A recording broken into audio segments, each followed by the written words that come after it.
বিশ্বাসীরা ভাই ভাই।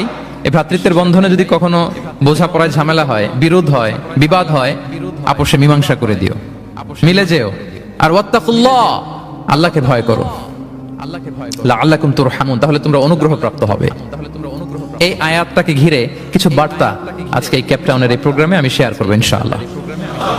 তাহলে প্রথম মেসেজ হচ্ছে আমরা ভাই ভাই, মুমিনরা ভাই ভাই। আওয়াজ করে বলুন, মুমিনরা আমরা ভাই ভাই। পৃথিবীতে ভ্রাতৃত্ব, ব্রাদারহুড, এটা অনেক ধরনের। এক নম্বর ভ্রাতৃত্ব হচ্ছে আল উখুয়া আল ইনসানিয়া, মানবিক দিক থেকে ভাই। যারাই মানুষ তারাই ভাই, কারণ আমাদের আদি পিতার নাম, আদি মাতা একটা জায়গা থেকে আসছে। সবার বাপ যদি একজন হয়, সবার মা যদি একজন হয়, তো আমরা সবাই কি সুবহানাল্লাহ পড়বেন না? তাহলে ভ্রাতৃত্বের একটা রূপ হচ্ছে আল উখুয়া আল ইনসানিয়া, মানবিক দিক থেকে ভাই। সেই হিসেবে হিন্দু আমার ভাই, খ্রিস্টানও আমার ভাই, বৌদ্ধ আমার ভাই, নাস্তিক আস্তিক সবাই আমার ভাই। এটা হলো ভ্রাতৃত্বের একটা ধরন। ভ্রাতৃত্বের আরেকটা ধরন হচ্ছে আল উখুয়া আন নাসাবিয়া, বংশীয় ভাই, বংশের সম্পর্ক বা রক্তের সম্পর্ক। যেমন আমার চাচাতো ভাই, খালাতো ভাই, আরো ক্লোজে গেলে আমার আপন ভাই, মায়ের পেটের ভাই, এক রক্তের ভাই, ঠিক কিনা বলেন? এটা হলো 2 নাম্বার, এটা রক্তের সম্পর্ক। একটা হচ্ছে মানবিক দিক থেকে সম্পর্ক ভাইয়ের, সবাই ভাই ভাই। আরেকটা হচ্ছে বংশীয় বা রক্তের সম্পর্ক, আমার সিবলিং, শাকিক, আমার আপন ভাই, 2টা গেল। 3 নাম্বার হচ্ছে আল উখুয়া আদ-দীনিয়া, দ্বীনি ভাই। আর আমরা এটা নিয়েই কথা বলছি, আল উখুয়া আদ-দীনিয়া। ইন্নামাল মুমিনুনা ইখওয়াতুন, মুফাসসিরিন ইকরাম বলেছেন ইয়ানি ইখওয়াতুন ফিদ-দীন। মুমিনরা ভাই ভাই হচ্ছে 3 নাম্বার সেন্সে, আমরা দ্বীনি ভাই। আমি আপনাদের কাউকে দেখি নাই, আমাকে হয়তো সোশ্যাল মিডিয়ায় দেখেছেন, কিন্তু সরাসরি হয়তো দেখেন নাই। কিন্তু এই যে আমাদের ভ্রাতৃত্ব, এটা দ্বীনি ভ্রাতৃত্ব, দ্বীনি ভাই। আমরা কি ভাই? এবং ইন্টারেস্টিংলি এই দ্বীনি ভাই বা দ্বীনি ভ্রাতৃত্ব আগের 2টার চেয়ে মজবুত। কখনো কখনো এটা রক্তের সম্পর্ককে ছাড়িয়ে যায়। সুবহানাল্লাহ পড়েন। বদরের যুদ্ধে এই পাশে কুরাইশরা মানে মুশরিকরা, এই পাশে মুমিনরা। এমনও হয়েছে রাসূল সাল্লাল্লাহু আলাইহি ওয়াসাল্লামের পক্ষে মুমিনদের ওখানে এক ভাই, আর আবু জাহেলের সাথে আরেক ভাই, দ্বন্দ্ব, সংঘাত। এই ভাই ওই ভাইকে হত্যা করেছে দ্বীনের কারণে। তার মানে দ্বীনি ভ্রাতৃত্ব এটা এত মজবুত, এটা মাঝে মাঝে রক্তের সম্পর্ককেও ছাড়িয়ে ছাপিয়ে উপরে উঠে যায়। আল্লাহু আকবার। তাহলে আমাদের সম্পর্কটা হচ্ছে এরকম মজবুত সম্পর্ক। প্রিয় ভাইরা, আমরা সবাই দ্বীনি ভাই। আওয়াজ করে বলুন, কি ভাই? এবং আমাদের দৃষ্টান্ত দিয়েছেন বিষ্ণু ইসলাম। তিনি বলেছেন তোমরা সবাই দ্বীনি ভাইয়েরা সবাই মিলে এক দেহ এক প্রাণ। আওয়াজ করে বলুন, এক দেহ এক প্রাণ। শুধু মুখ দিয়ে বললেই হবে না, এটা ফিল করতে হবে। আমরা সবাই এক দেহ এক প্রাণ। বিষ্ণু বলেন মাসালুল মুমিনিনা ফি তাওয়াদ্দিহিম ওয়া তারাহুমিহিম ওয়া তাআতুফিহিম মাসালুল জাসাদ। মুমিনদের ভালোবাসা সম্পর্ক, এটার দৃষ্টান্ত হচ্ছে পারস্পরিক ভালোবাসার সম্পর্ক হচ্ছে কামাসালিল জাসাদ, এটা একটা দেহের মতো। আমরা সবাই মিলে এক দেহ। দেহের কোনো অঙ্গ যদি ইনজুর্ড হয়, সারা দেহ যেমনি কষ্ট পায়, বিশ্বের কোথাও আমার কোনো দ্বীনি ভাই যদি কষ্ট পায়, আমাদের প্রত্যেকের হৃদয়ের রক্তক্ষরণ ঘটে। চিল্লায় বলেন ঠিক কিনা?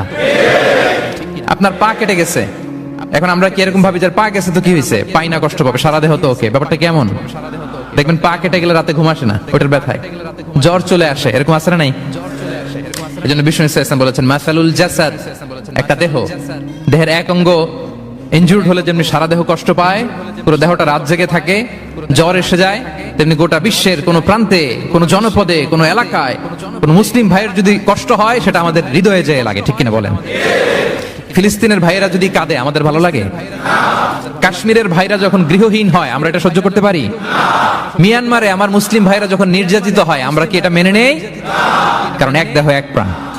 আওয়াজ করে বলুন, এক দেহ এক দেহ। এটা মনে রাখতে হবে, আমরা এক দেহ এক প্রাণ। এবং বিষ্ণু ইসলাম বলেছেন যে আমাদের সম্পর্কটা হচ্ছে রোহামা উবাইনাহুম। এবং বিষ্ণু ইসলাম এটাকে এত গুরুত্ব দিয়েছেন, আমরা যদি কোরআনের দিকে তাকাই, আল্লাহ তাআলা বলেছেন আমাদের সম্পর্কটা হচ্ছে রোহামা উবাইনাহুম। রোহামা, একে অপরের প্রতি আমরা সফট হার্টেড, রহম দিল, একে অপরের প্রতি সফট হার্টেড। কোরআনের অন্য জায়গায় এসেছে বুনিয়ানুম মারসুস, সীসা ঢালা প্রাচীরের মতো আমাদের সম্পর্ক। সুবহানাল্লাহ পড়বেন না? কখনো কখনো হাদিসে এসেছে এক ভাই হচ্ছে আরেক ভাইয়ের মিরআতুল মুমিন। এক মুমিনের জন্য আরেক মুমিন হচ্ছে আয়না। আয়নার সামনে দাঁড়ালে দেখা যায় যে আমার এখানে একটা দাগ, তারপর আয়নার সামনে দাঁড়ালে আমাকে ঠিক করে নেওয়া যায়, গুছিয়ে নেওয়া যায়, কারণ আমার সমস্যা, আমার ভুল, আমার খুঁত, আমার স্পট, এটা আয়না বলে দেয়। মুমিনরাও এরকম, এক ভাই আরেক ভাইকে সংশোধন করে দেয়। সুবহানাল্লাহ পড়ে। এবং কোরআন কখনো কখনো আমাদেরকে বলেছে যে ওয়ায়ুসিরুনা আলা আনফুসিহিম ওয়ালাউ কানা বিহিম খাসাসা, ভ্রাতৃত্বের সম্পর্কটা এমন হবে যে নিজের প্রয়োজনের চেয়েও মুমিন ভাই তার অন্য ভাইয়ের প্রয়োজনকে গুরুত্ব দিবে। পড়েন সুবহানাল্লাহ। আমার প্রয়োজন, তারপর আমি না নিয়ে আমার ভাইকে দিব। এরকম নিদর্শন আমাদের মধ্যে আছে না নাই? আপনারা ইয়ারমুকের যুদ্ধের নাম শুনেছেন, হিজরি 15 সালের কথা। বিষ্ণু ইসলাম এর ইন্তেকালের 4-5 বছর পরের ঘটনা। ওমর ফারুক রাদিয়াল্লাহু তাআলা আনহু, উনি হচ্ছেন তখন আমাদের খলিফা, the second caliph of Islam, আমিরুল মুমিনিন, খলিফাতুল মুসলিমিন। তো ইয়ারমুকের যুদ্ধে আল্লাহ তাআলা আমাদেরকে বিজয় দান করেছিলেন। কিন্তু এমনি এমনি বিজয় আসে নাই, এমনি এমনি আসে নাই। একের পর এক সাহাবারা আহত হয়েছেন, নিহত হয়েছেন, মানে শহীদ হয়েছেন। এবং যুদ্ধের এক পর্যায়ে এমন হয়েছে, খাবারের অভাবে, পানির অভাবে সাহাবারা ছটফট করছিলেন, এক ফোঁটা পানি নাই, রুহু বেরোয় যায়, পানি পানি বলে চিৎকার করছেন। তৃষ্ণায় যখন কাতর, ওই সাহাবীর কাছে পানি নিয়ে আসা হলো, মশক দিয়ে পানি নিয়ে আসা হলো, সামান্য কিছু পানি যে নেন। তো উনি যখন পানি খাবেন, দেখতে পেলেন যে পাশে আরেক ভাই চিৎকার করে, পানি পানি, এক ফোঁটা পানি দাও, চিৎকার করছে। ওই সাহাবী বলতেছেন, আমার দরকার নেই, আমার ভাইকে নিয়ে আগে দাও, আমি পরে খাবো। আল্লাহ। ওই দ্বিতীয় সাহাবীর কাছে যাওয়া হলো মশক নিয়ে, যে আপনি একটু পানি খেয়ে তার হৃদয়টাকে শান্ত করেন, ঠান্ডা করেন। তিনি যখন পানি মুখে নিতে যাবেন, পাশে আরেক ভাই চিৎকার করছে, পানি পানি, এক ফোঁটা পানি দাও। ওই সাহাবী বলেন, আমাকে না, আমার ভাইকে দাও, আমার আগে আমার ভাইকে দাও। ওই সাহাবার কাছে নিয়ে যাওয়া হলো যে আপনি আগে খান। ওই সাহাবীর কাছে পানির মশক নিয়ে যেতে যেতেই উনি শহীদ হয়ে গেলেন। আবার মশক নিয়ে দ্বিতীয় সাহাবীর কাছে আসতে না আসতে দ্বিতীয় সাহাবীও শহীদ হয়ে গেলেন। প্রথম যিনি চিৎকার করছিলেন তার কাছে আবার মশক নিয়ে যেতে না যেতে তিনিও শহীদ হয়ে গেলেন। সুবহানাল্লাহ পড়বেন না? ওয়ায়ুসিরুনা আলা আনফুসিহিম ওয়ালাউ কানা বিহিম খাসাসা, নিজেদের প্রয়োজন থাকা সত্ত্বেও মুমিনরা তার অন্য ভাইয়ের প্রয়োজনকে প্রাধান্য দেয়। আল্লাহু আকবার। এই হচ্ছে আমাদের ভ্রাতৃত্বের দৃষ্টান্ত। তাহলে প্রথম মেসেজ হচ্ছে মুমিনরা ভাই ভাই, মুমিনরা। আর আমাদের দৃষ্টান্ত হচ্ছে এক দেহ এক প্রাণ। আওয়াজ করে, এক দেহ। আর আমরা যদি কখনো বিবাদে জড়াই, আমরা এটাকে সংশোধন করে দেব, আপোষে মিলমিশ করে দেব। কি বলেন? নাকি আরো লাগাই দিবেন?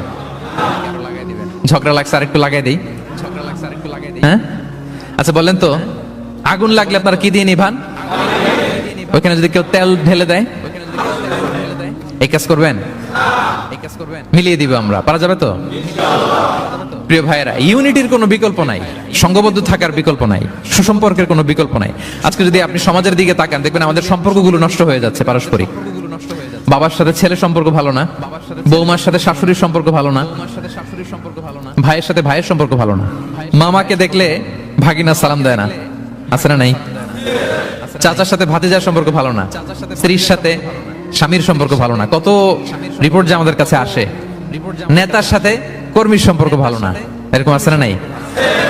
তাহলে আমাদের মধ্যে সম্পর্কের টানা পড়েন, গ্যাপ, এটা আছে না নাই বলেন? এই সম্পর্কের টানা পড়েনের জন্য আমরাই দায়ী। এর কারণ হচ্ছে আমরা সম্পর্কগুলোর যত্ন নেই না। আপনি যদি একটা গাছ লাগান, লাগিয়ে যদি রেখে দেন, এটা বাঁচবে? এটা কি করতে হয়? পরিচর্যা করতে হয়, যত্ন নিতে হয়, সার দিতে হয়, পানি দিতে হয়, নিড়ানি দিতে হয়, আগাছা পরিষ্কার করতে হয়। তার মানে গাছ লাগালে এটার যত্ন নিতে হয়। কথা বুঝতে পেরেছেন? আমাদের যে সন্তান, ওদেরকে যদি আপনি এমনি ছেড়ে দিয়ে রাখেন, মানুষ হবে না, তারা, তাদের যত্ন নিতে হয়, ফলে মানুষের মতো মানুষ হয়। ঠিক কিনা বলেন? আমরা সবকিছু টেক কেয়ার করি, যত্ন নেই, কিন্তু আমাদের সম্পর্কগুলোর যত্ন নেই না। এজন্য পারস্পরিক সম্পর্কগুলোর যত্ন নিতে হবে আমার ক্যাপটাউনের ভাইয়েরা, যাতে সম্পর্কগুলো নষ্ট না হয়। কি বলেন? যত্ন নিবেন, যত্ন নিবেন। এখন আজকে আমি এই ড্যামেজ রিলেশনশিপ কিভাবে জোড়া লাগাবেন, সম্পর্কের কিভাবে এটা ফিক্স করবেন, সম্পর্ককে কিভাবে টিকিয়ে রাখবেন, যত্ন নিবেন, এটার কিছু ইসলামিক ফর্মুলা আপনাদের সাথে শেয়ার করবেন ইনশাআল্লাহ। সবাই বলুন ইনশাআল্লাহ। কিভাবে আমাদের মধ্যে আন্তরিকতা বাড়বে, ঘনিষ্ঠতা বাড়বে, হৃদ্যতা বাড়বে, এটার ইসলামিক ফর্মুলা 10টা ফর্মুলা শেয়ার করবেন ইনশাআল্লাহ। জানতে মনে চায়? আচ্ছা ইনশাআল্লাহ। তাহলে শুরু করছি, কি করে আমরা আমাদের সম্পর্কগুলোর যত্ন নিব, কি করে আমাদের পারস্পরিক হৃদ্যতা, ভালোবাসা, আন্তরিকতা বাড়াবো, এ ব্যাপারে কোরআন এবং সুন্নাহ আমাদেরকে কি বলে। এক নম্বরে, প্রিয় ভাইরা, এক নম্বরে কোরআন আমাদেরকে আমাদের পারস্পরিক হৃদ্যতা ভালোবাসা বাড়ানোর জন্য যে গাইডলাইন দেয় সেটা হচ্ছে দেখা হলেই সালাম দাও। দেখা হলেই কি সালাম, সালাম দিলে সম্পর্ক বাড়ে। আলহামদুলিল্লাহ পড়বেন না? কোরআন বলছে ফাইদা দাখালতুম বুয়ুতান ফাসাল্লিমু আলা আনফুসিকুম তাহিয়াতাম মিন ইনদিল্লাহি মুবারাকাতান তাইয়্যিবা। তোমরা যখন ঘরে প্রবেশ করবে তোমরা নিজেদেরকে সালাম দাও, মানে বলো আসসালামু আলাইকুম। এটা হচ্ছে তাহিয়াতাম মিন ইনদিল্লাহ, আল্লাহর পক্ষ থেকে অভিবাদন পদ্ধতি। এটা আল্লাহ শিখিয়েছেন। গ্রিটিংস আমরা তো বলি হ্যালো, হাই, তারপর গুড মর্নিং, গুড ইভিনিং এগুলো বলি, কিন্তু আল্লাহ শিখিয়েছেন আসসালামু আলাইকুম। আদম আলাইহিস সালামকে যখন আল্লাহ তাআলা তৈরি করলেন 60 হাত লম্বা করে বানালেন। কয় হাত? আপনি কয় হাত? আপনিও 60 হাত। আমাদের হাতে রাফলি 3.5 হাত। কিন্তু আদম আলাইহিস সালাম তিনি লম্বায় কত ছিলেন? তো আদম আলাইহিস সালাম যখন সৃষ্টি হলেন তখন আল্লাহ তাআলা আদম আলাইহিস সালামকে বললেন, আদম তুমি সালাম দাও। কি দাও? ফেরেশতারা বসা ছিল, সাল্লিমা আলা উলাইকান নাফার, সালাম দাও। আল্লাহ তাআলা আদম আলাইহিস সালামকে বললেন সালাম দাও। আওয়াজ করে বলুন কি দাও? হে আদম তুমি বলো আসসালামু আলাইকুম। আদম আলাইহিস সালাম বললেন আসসালামু আলাইকুম। আল্লাহ বললেন এটা তোমার এবং তোমার পরবর্তী পৃথিবীতে যারা আসবে তোমাদের অভিবাদন পদ্ধতি, গ্রিটিং, স্যালুটেশনস দেয়ার সিস্টেম। কেন বললেন? কারণ শয়তান অহংকারের কারণে বিতাড়িত হয়েছে। আল্লাহ চান যে আদম আলাইহিস সালাম যেন বিতাড়িত না হন। বিষ্ণু বলেন আল বাদিউ বিস সালামি বারিউম মিনাল কিবর, যে আগে আগে সালাম দেয় তার হৃদয় থেকে অহংকার টেনে ছেড়ে ফেলে দেয় কে? আগে সালাম দিবেন আপনার হৃদয় অহংকার মুক্ত হয়ে যাবে। আল্লাহ তাআলা চাইলেন ইবলিস যেই ভুল করেছে আদম যেন সেটা না করে, আদমের হৃদয় যেন আগে থেকে অহংকার মুক্ত থাকে। তাই সৃষ্টির পরে আল্লাহ তাআলা আদম আলাইহিস সালামকে বললেন আদম তুমি সালাম দাও। পড়েন আল্লাহু আকবার। তাহলে পারস্পরিক ভালোবাসা আর হৃদ্যতা বাড়ানোর 1 নাম্বার পদ্ধতি হচ্ছে সালাম। 1 নাম্বার পদ্ধতি কি? আগে দিবেন না পরে? অনেকে বসে থাকে যে আমার আগে দেখ। আমি তো বাইরে দেখলাম খুব ঠান্ডা, এইখানে এত ক্রাউড, এখন তো ঘামতেছি রীতিমতো। প্রিয় ভাইরা অসুবিধা নেই, থাক। আগে দিবেন না পরে? বাসায় যে এখন আসতে হয়ে গেছে সাউন্ড। হ্যাঁ আচ্ছা, ভাবিরাও উপরে আছে। দুই পক্ষে আমার ব্যালেন্স করে বলতে হবে। ভাবিরা ট্রাই করবেন ভাবিরা যেন আগে দিতে পারেন, ভাইরা আপনারাও ট্রাই করবেন আপনারা যেন আগে দিতে পারেন। সালাম নিয়ে আমরা কম্পিটিশন করব কে কার আগে দিতে পারে, ঠিক কিনা? আমি আপনাদেরকে আবারও সালাম দিচ্ছি, আসসালামু আলাইকুম ওয়া রাহমাতুল্লাহ। তাহিয়াতাম মিন ইনদিল্লাহি মুবারাকাতান তাইয়্যিবা, আল্লাহর পক্ষ থেকে অভিবাদন, মুবারাকা বরকতময়, তাইয়্যিবা এটা পবিত্র বাণী, শান্তির বাণী। অনেকে বলে হুজুর ঘরে শান্তি নাই। ঘরে তো শান্তির বাণী তো আপনি ঢুকানি না, ঘরে আসবে কোথা থেকে? শান্তির পায়গাম তো ঢুকাতে হবে, আর শান্তির পায়গামের নাম হচ্ছে সালাম। শান্তির পায়গামের নাম কি? তাহলে ঘরে সালামের চর্চা। আপনি ভাবিকে দিবেন, ভাবি আপনাকে দিবে। আপনি বাচ্চাকে দিবেন, বাচ্চা আপনাকে দিবে। সবাই সবাইকে আগে দেওয়ার চেষ্টা করবো, নাকি বসে থাকবেন? পারবেন? ঠিক আছে। তাহলে পারস্পরিক সম্প্রীতি, হৃদ্যতা, ভালোবাসা বাড়ানোর 1 নাম্বার ফর্মুলা হচ্ছে সালাম। 1 নাম্বার ফর্মুলা। আমি কিন্তু জিজ্ঞেস করবো আবার শেষে, এজন্য কান দুটো খরগোশের কানের মতো খাড়া করে আমার দিকে তাকিয়ে থাকুন। 1 to 1, brain to brain. Mobile নাই, ভিডিও নাই, ক্যামেরা নাই, শুধু চাতক পাখির মতো তাকিয়ে থাকেন, দেখবেন যে সিনা বা সিনা এলেম আসছে এইভাবে, হৃদয় থেকে হৃদয়ে, নাকি মোবাইল থেকে মোবাইলে? এখন তো মোবাইল থেকে মোবাইলে এলম এসেছে, সিনা থেকে সিনা। 1 to 1, ব্রেন টু ব্রেন। তাহলে হৃদ্যতা, সম্পর্ক, ভালোবাসা এটা বাড়ানোর 1 নাম্বার ইসলামী ফর্মুলা কি? এবং বিষ্ণু সাল্লাল্লাহু আলাইহি ওয়াসাল্লাম বলেছেন এই সালাম যদি দাও তাহলে তোমাদের পারস্পরিক ভালোবাসা বাড়বে। তিনি বললেন আওয়ালা আদুল্লুকুম আলা শাইইন ইযা ফাআলতুমুহু তাহাব্বাবতুম। হে সাহাবীরা আমি কি তোমাদেরকে একটা টিপস শিখাই দিব না যেটা করলে তোমাদের মধ্যে ভালোবাসা বাড়বে? সাহাবারা বললেন অবশ্যই শিখাবেন। বিষ্ণু সাল্লাল্লাহু আলাইহি ওয়াসাল্লাম বললেন আফশুস সালামা বাইনাকুম, যদি চাও নিজেদের ভালোবাসা বাড়ুক তো বেশি বেশি সালাম দাও। সরাসরি বিষ্ণু সাল্লাল্লাহু আলাইহি ওয়াসাল্লাম এটাই বলেছেন। নিজেদের মধ্যে ভালোবাসা বাড়াতে চাইলে কি দিবা? সালাম দিবা। তাহলে 1 নাম্বার ফর্মুলা আমরা জেনে গেলাম। আমাদের হৃদ্যতা, ভালোবাসা এটা বাড়াতে চাইলে আমরা সালাম দিব। অনেক দিন ধরে কথা বলেন না, ভুল করছেন আপনি, সালাম দিবেন। আপনি শুরু করবেন। অনেকে বলে আমি করব কেন, ভুল তো সে করছে, দোষ তো ওর, আমি কথা কমু কেন? এরকম অভিমান আছে না? এই অভিমান আর গো ধরে বসে থাকবেন? আর আওয়াজ করে বলেন থাকবেন? বরং কি করবেন? তাহলে গেল ভালোবাসা, হৃদ্যতা, সম্পর্ক ভালো করার প্রথম পদ্ধতি হচ্ছে সালাম। আমরা সালাম দিব পরস্পরকে। গেল 2 নাম্বার টিপস বা ফর্মুলা হচ্ছে স্মাইলিং ফেসে থাকা, মানে মুচকি হাসির একটা ভাবে থাকা সব সময়, এটা সুন্নাহ। মুচকি হাসি, কি হাসি? প্রিয় ভাইরা খেয়াল রাখবেন, হাসি এটা কিন্তু ইতিবাচক ভাবে সংক্রামক, মানে এটা ছড়ায়। আমি হেসে হেসে কথা বললে শ্রোতাও একটু হাসি খুশি ভাব, আমি গোমরামুখ আপনারাও গোমরামুখ, এরকম হয় না? এবং দেখবেন যে সব সময় একটু স্মাইলিং ফেসে থাকে তাকে সবাই পছন্দ করে। কথা বলেন ঠিক কিনা?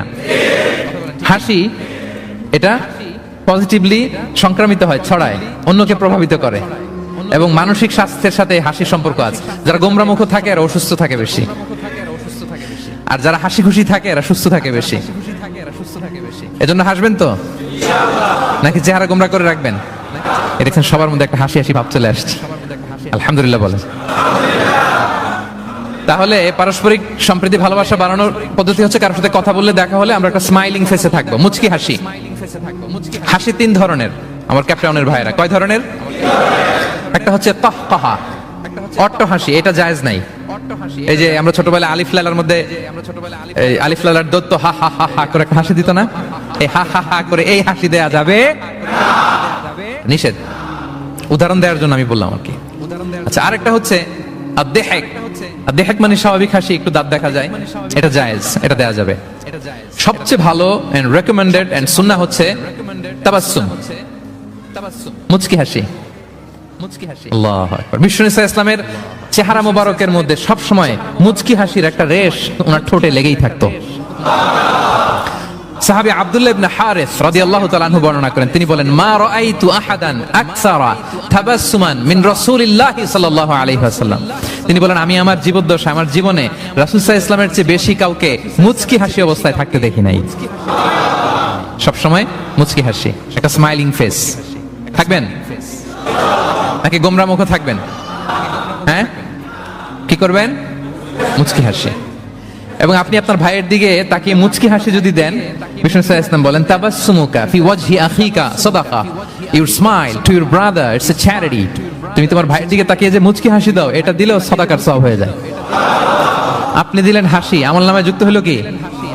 সাদাকা। হ্যাঁ, বিষ্ণু সাল্লাল্লাহু আলাইহি ওয়াসাল্লাম বলেছেন, তুমি কোন কাজকে লা তাহকিরান্না মিনাল মারুফি শাইআ, কোন কাজকে ছোট করে দেখবে না, কোন নেক আমলকে। যদিও তুমি তোমার ভাইয়ের চেহারার দিকে মুচকি হাসি দিয়ে তাকাও, এটাও সাদকা দেওয়ার সওয়াব। তাহলে আমরা কারোর সাথে যখন কথা বলবো, দেখা হবে, আমরা একটা স্মাইলিং ফেসে থাকবো, গোমরা মুখ থাকবো না। কি বলেন, পারা যাবে? সব সময় স্মাইলিং ফেস, মুচকি হাসি। বিষ্ণু সাল্লাল্লাহু আলাইহি ওয়াসাল্লাম মুচকি হাসতেন। যে মুচকি যারা হাসি তাদেরকে সবাই পছন্দ করে। মুখটা যদি গোমরা করে কেউ রাখে, দেখতে ভাল লাগে, কথা বলতে ভাল লাগে। দেখবেন অনেক বড়দেরকে বাচ্চারা ভয় পায়, কাছে যায় না। কেন বলেন তো? গম্ভীর থাকে। আবার অনেক মানুষের কাছে তাকে দেখলেই বাচ্চারা দৌড়ে কোলে কোলে উঠতে যায়, আছে না নাই? Smiling face. এই যে আমাদের শেখ মঈনুদ্দিন আজকে আমার সাথে একটা সফরে ছিল, দেখি যেই বাচ্চাকে দেখে বলে, come on come on, give me a hug, give me a hug. তো এই মানুষকে বাচ্চারা ভালো না বেসে পারবে? সুবহানাল্লাহ, এরকম হইতে হবে। বিষ্ণু ইসলামকে বাচ্চারা দেখলে খুব খুশি হতো, কোলে বসতে চাইতো। এক বাচ্চা তো কোলে বসে পেশাবি করে দিছে। সুবহানাল্লাহ পড়বেন না? বিষ্ণু ইসলাম নাতনিদেরকে কোলে নিয়ে নফল নামাজ পড়তেন। উমামা বিনতে যায়েদ, উমামা বিনতে যায়নাব, বিষ্ণু ইসলামের কন্যা যায়নাবের মেয়ে, মানে বিষ্ণু ইসলামের নাতনি উমামাকে নিয়ে বিষ্ণু ইসলাম একবার নফল নামাজ পড়েছেন। কান্না করে, কান্না থামাই না, নানা ভাইয়ের কোলে থাকবে, তুমি কোলে রেখেই আল্লাহু আকবার। রুকু দেওয়ার সময় পাশে রেখে রুকু সেজদা, ওঠার সময় আবার কাঁদতেছে, তা আবার কোলে নিয়ে আবার কেরাত। সুবহানাল্লাহ। তো আমরা সবাই স্মাইলিং ফেসে থাকবো আজকে থেকে, ক্যাপ্টেনের ভাইরা। একসাথে আওয়াজ করে বলুন, ইনশাআল্লাহ। হৃদ্যতা ভালোবাসা বাড়ানোর টিপস কয়টা বললাম? 1 নম্বরে সালাম, 2 নম্বরে মুচকি হাসি। দেখছেন সবাই মুচকি হাসি দিয়ে আছে। আচ্ছা, 3 নাম্বার হচ্ছে কাউকে ওয়েলকাম করা। কেউ যদি আপনার সাথে দেখা করতে আসে, তাকে ওয়েলকাম করা, আহলান ওয়া সাহলান বলা। একজন আসছে আপনার বাড়িতে মেহমান, আপনি কথাই বলেন না, কথা নাই, সালাম নাই, কিছু নাই, যে চা দিতেছেন, ওনার ঠেকা পড়ছে চা খাবে না, আর জায়গা নেই ওনার চা খাওয়ার দুনিয়াতে। না, এটা করবেন না। আপনি এগিয়ে যাবেন, সালাম দিবেন, মুসাফা করবেন, মুআনাকা করবেন, খোঁজ খবর নেবেন, ওয়েলকাম জানাবেন, লিটারালি ওয়েলকাম। এরকম যদি করেন, যদি ওয়েলকাম বলেন, তাকে আনার জন্য এগিয়ে যান, হি ফিল লাইক, মানে আপনি তাকে দেখে খুশি, you are very happy to see হিম,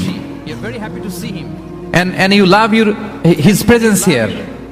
সে আসছে, আপনি খুশি, তার কোম্পানিটা ভালো লাগতেছে, এটা সে ফিল করবে।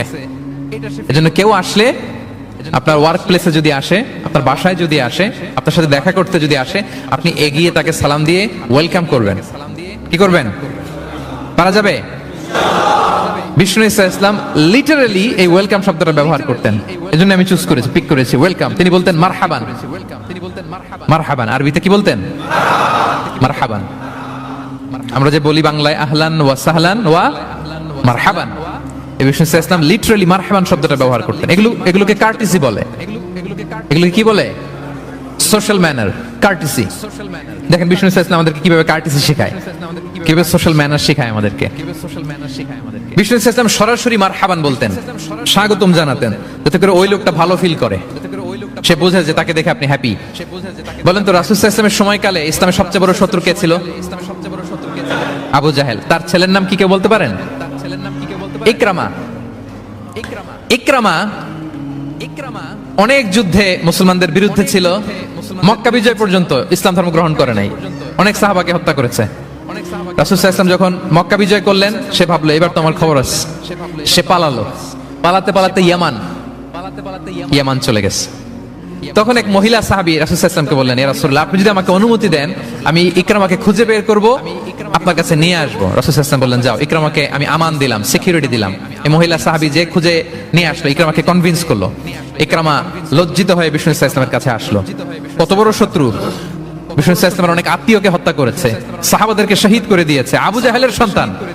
সে যখন লজ্জিত হয়ে উঠে চড়ে বিষ্ণু সাল্লাল্লাহু আলাইহি ওয়াসাল্লামের কাছে আসলো, বিষ্ণু সাল্লাল্লাহু আলাইহি ওয়াসাল্লাম তাকে দেখে প্রথম যে কথাটা বললেন সেটা হচ্ছে মারহাবান বির-রাকিবিল মুহাজির।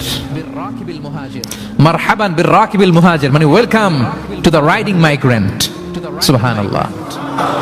মানে হে ঘোড় সাওয়ার মাইগ্রেন্ট, হিজরতকারী ইকরামা, তোমাকে ইসলামে সুস্বাগতম।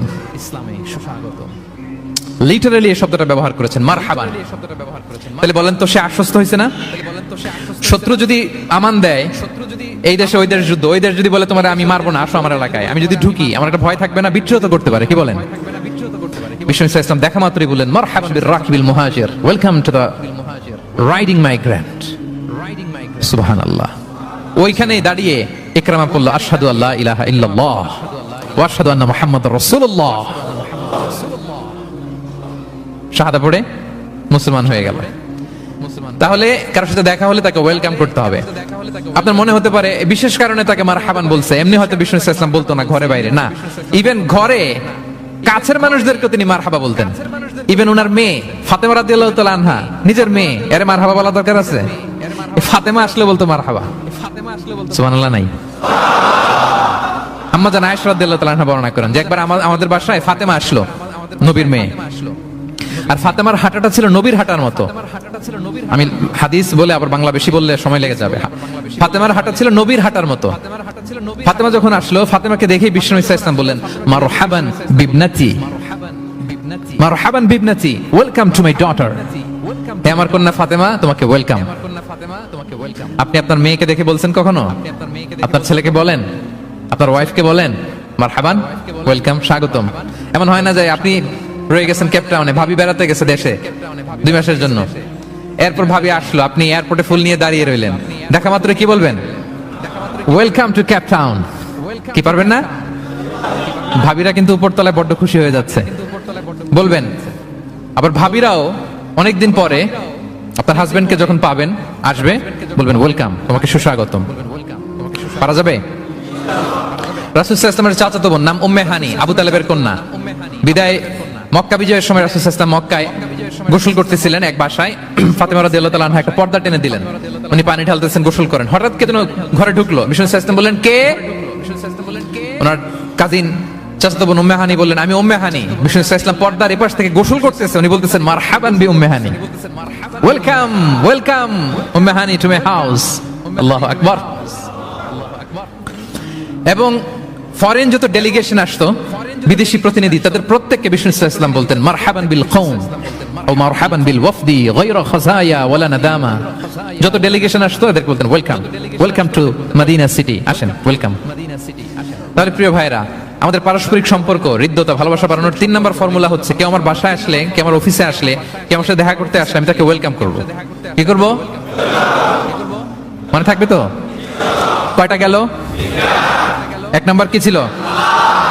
2 নাম্বার, 3 নাম্বার ওয়েলকাম। আচ্ছা, আপনাদের কষ্ট হচ্ছে? 4 নাম্বার হচ্ছে ভালোবাসা হৃদ্যতা বাড়ানোর 4 নাম্বার পদ্ধতি হচ্ছে কারো কোনো ভালো গুণ দেখলে ওটা এপ্রিশিয়েট করা। যদি আমার বিপক্ষ দলের কেউ ভালো কিছু করে আমরা ওইটাও বলতে চাই না, এরকম আছে না নাই? কারণ আমার দল করে না তো, বলতে চায় না, তাই না? কেন বলে না আমার দল করে না? এদেরকে বলে দলান্ধ।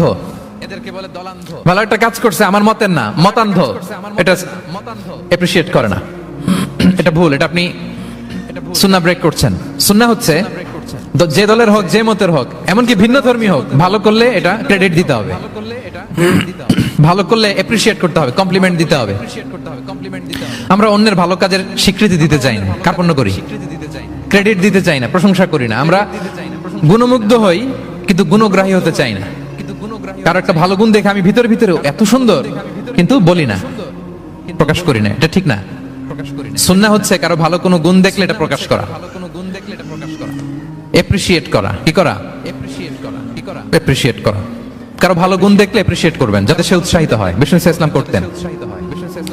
বিষ্ণু সাল্লাল্লাহু আলাইহি ওয়াসাল্লাম একবার এক হাদিসে 7 জন সাহাবীর 7টা গুণের কথা বলেছেন, মানে তাদেরকে এপ্রিশিয়েট করেছেন। এক হাদিসে 7 জন, কয়জন? তিনি বলেন আরহামু উম্মতি বি উম্মতি আবু বকর। আবু বকরের সামনে বলতেছে আমার এই উম্মতের মধ্যে সবচাইতে সফট হার্টেড পারসন হচ্ছে আবু বকর। নরম দিল, নরম দিল। কি দিল? বিষ্ণু সাল্লাল্লাহু আলাইহি ওয়াসাল্লাম যখন ইন্তেকাল করলেন ওনাকে খলিফা বানানো হলো। তো খলিফাই তো ইমাম মসজিদে নববীর। নামাজের সময় হয়েছে, উনি দাঁড়াইছেন, একামত হয়েছে, উনি কান্নার চোটে কেরাতি করতে পারে না। কেন? কারণ উনি ভাবতেছে কাইফা আকুমু মাকামা রাসূলিল্লাহ, আমি কিভাবে নবীর জায়গায় দাঁড়িয়ে ইমামতি করব। গতকাল তো এখানে নবী দাঁড়িয়ে ইমামতি করেছে, আমি নবীর জায়গায় ইমাম হব কিভাবে? এই ভাবনা থেকে উনি কাঁদতে কাঁদতে ওনার তেলাওয়াতি শুনতো না, পিছনে কমপ্লেন আসছে পরে, ওনার তেলাওয়াত আমরা শুনতে পাই না। আরহামু উম্মতি বি উম্মতি আবু বকর। এরপর বিষ্ণু বললেন ও আশাদ্দুহুম ফি আমরিল্লাহি উমর, আর আল্লাহর দ্বীন বাস্তবায়নে সবচাইতে কঠোর হচ্ছে ওমর ফারুক। সবচাইতে কঠোর, সবচাইতে কঠোর। বিষ্ণু বলেন ওমর, তুমি যদি কোনো রাস্তা দিয়ে হাঁটো, শয়তান যদি দেখে, শয়তান ওই রাস্তা রেখে দিয়ে অন্য রাস্তা দিয়ে হাঁটে। আবার বিষ্ণু বলেন আমার পরে কোনো নবী নাই, লা নাবিয়্যা বা'দি ওয়ালা রাসূল, আমার পরে কোনো নবী নাই, রাসূলও নাই, তবে লাউ কানা বা'দি নাবিয়্যুন লাকানা উমর, আমার পরে নবী হওয়ার যোগ্যতা যদি কারো থাকে আমার সাহাবী ওমরের সেই যোগ্যতা আছে। প্রভু তুমি বলেছ রাসূল দেবে না, বলনি দেবে না ওমর, বলনি দেবে না হামজা তারিক, খালিদ বিজয় সমর। প্রভু তুমি বলেছ রাসূল দেবে না, বলনি দেবে না ওমর, বলনি দেবে না হামজা তারিক, খালিদ বিজয় সমর। প্রভু তুমি বলেছ রাসূল দেবে না। আল্লাহু আকবার। আল্লাহর জমিনে আল্লাহর দ্বীন বাস্তবায়নে সবচেয়ে কঠোর হচ্ছেন ওমর ফারুক। মুনাফিকরা থরথর করে কাঁপতো ওনার ভয়ে। আমাদের দেশে বাচ্চারা যদি না খায়, রাতের বেলা বাচ্চারা খেতে চায় না, তো মায়েরা ভয় দেখায় খায়, এই খাও নাহলে কিন্তু বিড়াল আসবে। কুকুর বললে খুব, আমার ছোট মেয়েটাও ভয় পায়, কুকুরের আওয়াজ শুনলে ভয় পায়। তো খেতে না চাইলে বলে এই কুকুর আসবে, কিন্তু কুকুর এটা করে না। বাচ্চাদেরকে খাওয়াতে গেলে যখন জ্বালাতন করে খেতে চায় না, মায়েরা কি বলে, এই ভূত আসবে, এই কুকুর আসবে। মদিনায় কি করতো জানেন? বাচ্চারা খেতে না চাইলে মায়েরা বলতো হা হুয়া ইয়াতি উমর, হা হুয়া ইয়াতি উমর, তাড়াতাড়ি খাও, এই যে ওমর আসতেছে। Omar, what a personality. ওয়া আশাদ্দুহুম ফি